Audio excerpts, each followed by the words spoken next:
Oui, non, je vais juste rappeler un peu ce concept en deux Bien sûr. slides, raison d'être, et après on va rentrer dans Melvita.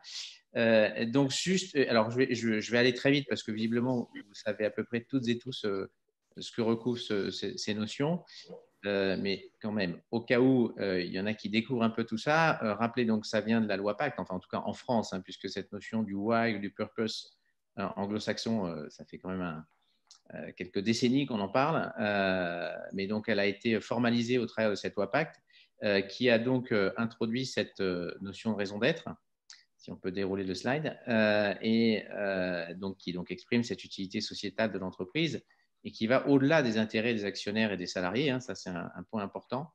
Il y avait un article sur la façon dont Suez aurait pu user de cette raison d'être et de son statut d'entreprise à mission pour répondre à Veolia sur l'intérêt de ses parties prenantes. Donc, je pense que ça a une vraie force juridique, surtout si ça va jusqu'à effectivement l'entreprise à mission, qui est donc la formalisation, notamment dans les statuts, de cette raison d'être. Si on peut passer au slide suivant. Donc, avec voilà, quelques exemples aujourd'hui, vous voyez, il y a quand même un certain nombre de grands groupes. Hein, ce n'est pas que des entreprises entrepreneuriales, enfin voilà, dynamiques entrepreneuriales comme celle de Rodolphe, c'est aussi des entreprises établies qui ont choisi d'aller vers ce statut à mission. Parmi les plus célèbres, on a notamment Camif et Maïf, sur lesquels leurs dirigeants se sont beaucoup exprimés sur ce sujet-là. Et puis derrière, donc voilà, pour préciser, hein, donc ce statut de société à mission, puisque c'est la raison d'être à vocation à préparer, on va dire, cette évolution de statut, donc qui est non seulement l'intégration, donc cette raison d'être dans les statuts, mais aussi un travail sur la définition d'objectifs sociaux environnementaux, un comité de suivi, de préférence multipartie prenante, la vérification par l'organisme tiers et une déclaration de grève sur la partie juridique. Et pour les entreprises qui ont peut-être envie de cheminer sur cette voie sans forcément aller jusque-là tout de suite, personnellement, mais je pense que Rodolphe sera d'accord avec moi, puisqu'il est aussi Bicorp, ce travail, ce lien avec la certification Bicorp et le questionnaire est là aussi est accessible à tout le monde. Hein. Donc c'est assez simple, il suffit d'aller sur le site de Bicorp France.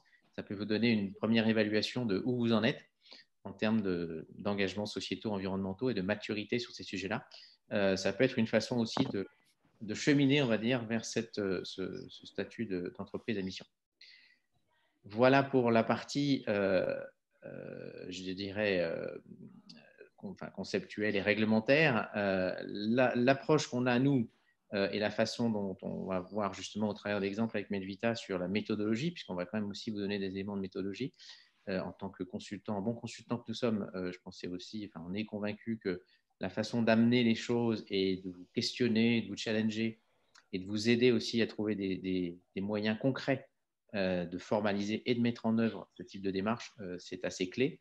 Donc la façon de cheminer pour nous, elle est de faire ce travail, ce que je disais sur lequel destin tout à l'heure, sur c'est quoi ce futur désirable dans lequel on veut s'inscrire, quelle va être du coup l'utilité sociétale de l'entreprise pour pouvoir justement s'inscrire dans ce futur désirable et contribuer à l'apparition de ce futur désirable, avec y compris les aspects disruptifs qu'a bien mentionné Rodolphe et jusqu'où on met la barre, si je puis dire.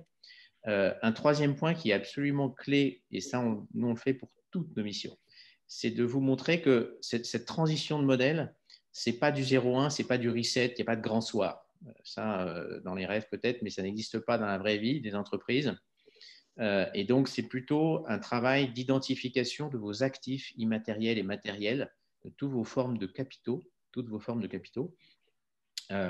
de façon à vous montrer déjà et à mettre un peu tout ça sur la table et de vous montrer qu'en fait, vous avez plein d'acquis, que ce soit matériel ou immatériel, sur lequel on va s'appuyer pour créer quelque chose de nouveau. Mais l'idée, c'est de surtout pas jeter le bébé avec l'eau du bain, c'est que vous avez des atouts, vous avez des talents, vous avez des acquis dans vos entreprises. Et l'idée, c'est de bien s'appuyer, d'abord de bien les identifier et ensuite de s'appuyer dessus pour aller vers autre chose. Et cette autre chose, ça doit être effectivement cette évolution du modèle économique et de la chaîne de valeur. Voilà pour l'approche que, en tout cas chez Imaginable, on a réfléchi et structuré. On peut peut-être passer au slide d'après. Donc voilà, avec ce travail qu'on appelle sur la Melvita. Donc Claire, peut-être voilà, quelques mots déjà de présentation de Melvita avant de Oui, rentrer puisque dans Ouais. Malheureusement, tout le monde ne nous connaît pas encore. Donc Melvita, c'est une marque de cosmétiques bio française qui a été créée en 1983. Une marque historique hein, dans le bio en France, qui du coup a été rachetée il y a quelques années par le groupe L'Occitane, l'Occitane en Provence. Donc on a la spécificité, on est une plus petite marque dans un très grand groupe. Enfin, si on doit comparer à Crédit Agricole, je pense qu'on ne sera pas un très grand groupe, mais en tout cas quand même un grand groupe. Et on est quand même dans un groupe engagé qui est à l'avant-garde de plusieurs sujets hein, la RSE ou même ce type de dynamique. Et même dans un groupe comme le nôtre et sur une marque comme Melvita, qui est une marque, disons, de façon constitutive qui est en harmonie, qui prône l'harmonie entre l'homme et la nature dans la façon dont on pense et dont on fait nos produits, hein, concrètement. Même dans ce type d'entreprise et de marque, ça a été très, très important pour nous de faire ce travail de raison d'être. Et alors, moi, je suis ravie d'être là ce matin parce que, en fait, j'ai eu l'occasion avant l'été de faire 2 raisons d'être. J'ai travaillé sur la raison d'être de ma marque et comme je suis également au board de Cosmébio, qui est l'association des membres de la cosmétique bio en France, j'ai aussi pu travailler sur la raison d'être de Cosmébio. Donc, les deux à 1 mois d'intervalle. Et j'ai pu mesurer de façon très concrète comment dire, à quel point la méthodologie d'Imaginable permet d'aller un petit peu plus loin et de rendre les choses plus concrètes. Donc, je vais l'expliquer au fur et à mesure quand Thomas va présenter en fait le déroulé de la méthodo, qui est un peu âpre, mais c'est vrai que pour moi, ça a été très intéressant parce que ça nous a permis d'aller beaucoup plus loin et de rendre les choses à un niveau un petit peu supérieur par rapport à ce qu'on aurait fait si on l'avait fait tout seul de notre côté en brainstorming.